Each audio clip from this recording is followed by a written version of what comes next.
विधानसभा चुनाव की जो सुगबुगाहट हुई है उससे राजनीतिक जो महायोद्धा है वो तैयारी में जुट चुके हैं और मैदान फतेह करने के लिए तन मन और धन से काम कर रहे हैं। उसी तारतम्य में जो पिछली बार चुनाव हुए, चाहे वो मध्य प्रदेश के हो, छत्तीसगढ़ के हो, हरियाणा के हो या जम्मू कश्मीर के हो, जहां पर भी राजनीतिक क्रिया हुई है, प्रतिक्रिया निश्चित रूप से आएगी और किसी एक चुनाव में हार या जीत का आने वाले विधानसभा कहे या लोकसभा चुनाव कहे उन पर निश्चित रूप से प्रभाव दृष्टिगत होता है। इन्हीं विषय पर विशेष चर्चा करने के लिए आया है मुखनायक। अभिवादन स्वीकार कीजिए बालकृष्ण बाविस्कर का और बात करना चाहते हैं चुनाव की। जी हाँ, वर्तमान में चुनाव आयोग ने जो घोषणा की है 2 राज्यों के चुनाव में, एक झारखंड और दूसरा है महाराष्ट्र।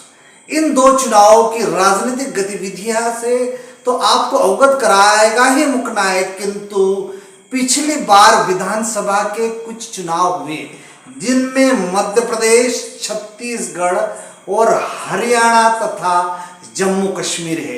इन चुनावों में, विधानसभा चुनाव में जो सुगबुगाहट हुई, जो परिवर्तन दृष्टिगत हुए, निश्चित रूप से एक बड़ा संदेश लेकर आया है और राजनीतिक विश्लेषकों के लिए यह एक विचार करने वाला मामला सामने आया कि आखिर इस प्रकार के परिवर्तन भी हो सकते हैं और जनमानस किस प्रकार से इसका जवाब दे सकता है। तो हम बात करते हैं मध्य प्रदेश की। जी हाँ, मध्य प्रदेश में जब विधानसभा चुनाव हुए तो लगभग जितने सर्वे थे उन सर्वे में से 50% या इससे अधिक सर्वे इस बात की ओर आकर्षित कर रहे थे कि आने वाले समय में मध्य प्रदेश में कांग्रेस की सरकार काबिज हो सकती है, यानी कि मुख्यमंत्री की जो सीट है वो कांग्रेस के हाथों में होगी। लेकिन कुछ ने अलग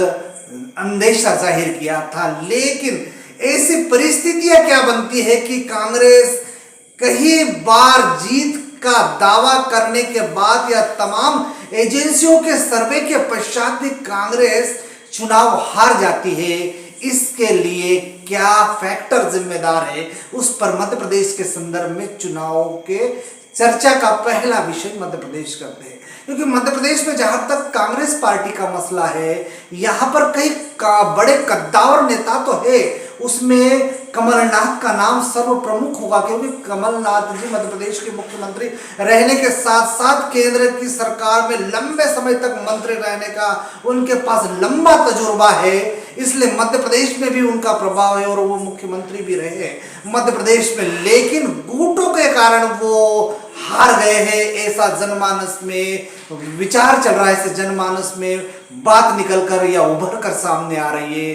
तो एक गुट कमलनाथ का कहलाया, दूसरा गुट दिग्विजय सिंह का कहलाया और फिर इन 2 गुटों के मध्य में जो अंदरूनी घमासान छिड़ा हुआ था और एक सबसे बड़ा झटका उस समय कांग्रेस के सबसे तेज तर्रार और कद्दावर नेता और युवा नेता के संदर्भ में कहे जाए, यानी कि कांग्रेस ने जिस युवा नेता को, युवाओं को अपनी ओर आकर्षित करने के लिए या लुभाने के लिए एक चेहरे के रूप में कांग्रेस ने जब चेहरा देने का काम मध्य प्रदेश में किया तो ज्योतिरादित्य सिंधिया का चेहरा युवाओं के मन मस्तिष्क में था। लेकिन ज्योतिरादित्य सिंधिया ने तख्ता पलट कर दिया, यानी कि कांग्रेस का बंटाढार होना संभव हो चुका था। इसी के परिणाम स्वरूप कांग्रेस मध्य प्रदेश में बुरी तरह से हारी और भारतीय जनता पार्टी और उसके जितने भी शाखाएं हैं, यानी कि आरएसएस की जितनी शाखा है,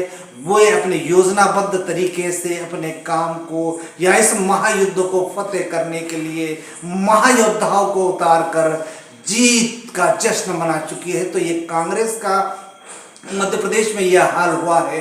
हालांकि ईवीएम मशीन पर प्रश्न चिन्ह उठाए जाते हैं, लेकिन लोकसभा चुनाव में यदि कांग्रेस कई सीटों को जीती है तो फिर वहां ईवीएम का प्रश्न ही नहीं होता। यदि कांग्रेस हारती है तो कहते हैं कि ईवीएम मशीन में खराबी हो सकती है, लेकिन जहां पर कांग्रेस जीती है तो फिर यह फिर प्रश्नवाचक चिन्ह छिड़ जाता है कि आखिर इसके पीछे क्या शिगुफा है और क्या वे उनकी मंशा है। उसी भांति छत्तीसगढ़ में तो ये कहा जाने लगा था कि छत्तीसगढ़ में ये कहा जाने लगा था कि कांग्रेसी सरकार बनेगी, और वहाँ के जो कांग्रेस के बड़े बड़े दिग्गज नेता थे वो तो आश्वस्त हो चुके थे कि निश्चित रूप से उनकी सरकार बनेगी। लेकिन भूपेश बघेल और एक बड़े नेताओं के बीच में फिर गुटबाजी हुई और उस गुटबाजी का परिणाम स्वरूप चुनाव छत्तीसगढ़ में भी हार गई।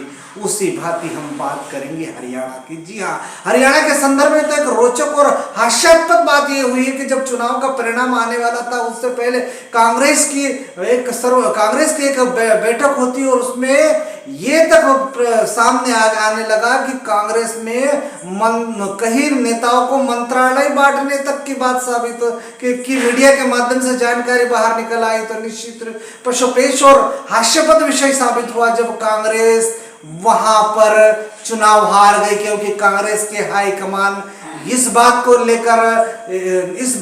लेकर अस्वस्थ थे कि कांग्रेस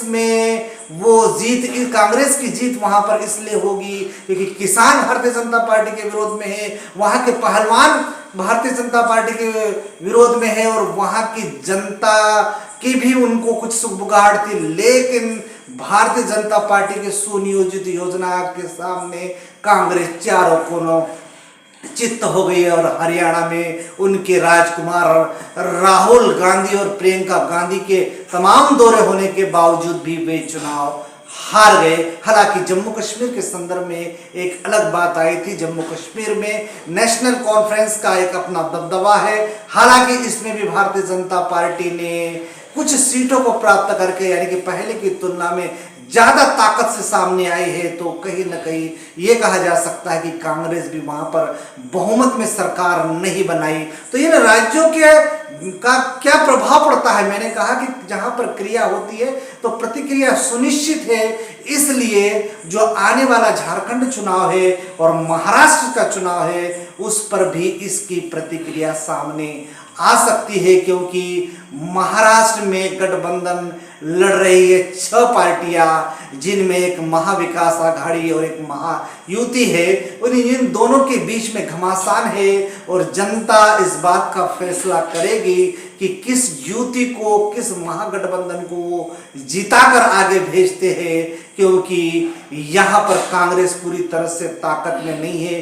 हालांकि महाराष्ट्र प्रदेश कांग्रेस अध्यक्ष नाना पटोले ने अपनी बात कही है, शरद पवार ने दावे किए हैं, तो फिर बाला साहब ठाकरे के सुपुत्र भी कैसे पीछे हट पाएंगे उद्धव ठाकरे। तो दूसरी ओर भारतीय जनता पार्टी का गठबंधन जिसमें वर्तमान मुख्यमंत्री एकनाथ शिंदे, अजीत पवार, इनका जो गुट है वो क्या पुनः सरकार बना पाएगा या फिर जनता उसी भांति जिस प्रकार हरियाणा, छत्तीसगढ़ और मध्य प्रदेश में चौंकाने वाले आंकड़े सामने आए थे, निश्चित रूप से प्रतिक्रिया होगी। नमस्कार।